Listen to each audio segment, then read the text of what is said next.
বৈশাখ মাস অত্যন্ত পবিত্র মাস। এটি বাংলা বছরের শুরুর মাস। এই মাসে অপর এক নাম মধুসূদন মাস।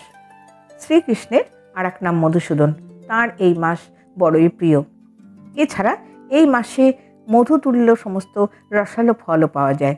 আম, কাঁঠাল, লিচু, তরমুজ, সবেদা, জামরুল প্রভৃতি ফলের সমারোহে এই বৈশাখ মাস। বৈশাখ মাসের প্রথম দিন থেকেই শুরু করুন সিদ্ধিদাতা গণপতির পুজো করে। সঠিক নিয়ম অনুসারে পুজো করলে গণেশ ঠাকুরের কাছে জীবনে সুখ, শান্তি সব পাওয়া যায়। এছাড়া বৈশাখে গণেশের পুজো করলে আর্থিক উন্নতি হয় এবং সামাজিক প্রতিপত্তিও বাড়ে। এছাড়াও নানা বিপদের হাত থেকেও রক্ষা করেন গজানন। বৈশাখ মাসে একাধিক অবতার রূপে জন্ম নিয়েছিলেন শ্রীবিষ্ণু। এই মাসে তাঁর আরাধনা করলে বিশেষ পুণ্যফল লাভ করা যায়। মা লক্ষ্মীকে তুষ্ট করতে অক্ষয় তৃতীয়ায় সোনা ও রূপোর সামগ্রী কিনুন। বৈশাখ মাসে জমি বাড়ি কেনাও খুবই শুভ বলে মনে করা হয়। এই বৈশাখ মাসে জলের অপচয় একেবারেই করবেন না।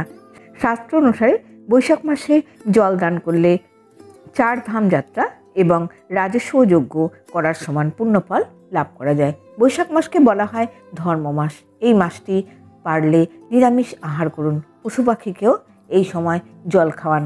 নিজেরাও বিশুদ্ধ পর্যাপ্ত পরিমাণে জল পান করুন।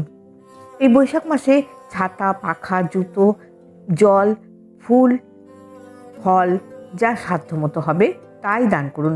সত্যযুগের মতো কোনো সময় নেই, বেদের মতো কোনো শাস্ত্র নেই এবং গঙ্গোত্রীর মতো কোনো তীর্থস্থানও নেই, তেমনি বৈশাখের মতো কোনো মাস নেই।